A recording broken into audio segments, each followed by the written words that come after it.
Once a Christian lives coram Deo, let me phrase this way, he stops compartmentalizing life.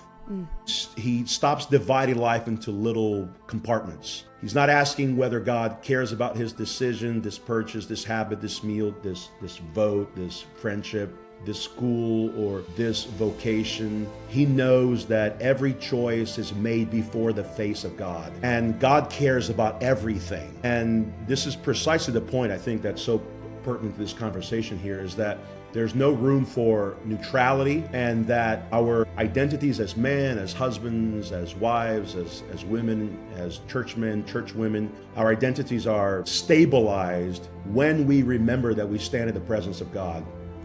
When we don't remember that we stand, when we're living coram Deo, the reality is that once church is over, and church, the gathering of God's people on the Lord's Day, is the most significant day of the week.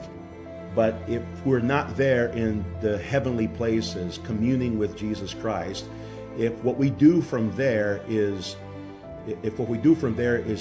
merely remain content with that, let's call it a spiritual high, and we don't want to heavenize earth, the language of one of my Sunday school teacher here, James Jordan, who worked with me for many years. If we don't want to heavenize earth, that means if we are in the heavenly places on Sunday and we don't want to bring heaven into our earthly activities, what we are doing is we're failing to understand this concept. We're not living in the presence of God. We're living in the presence. We're acting as if God is absent, and that's a great philosophical question to deal with, on the absence of God. But the reality is God is always present, even when we don't feel that he is present.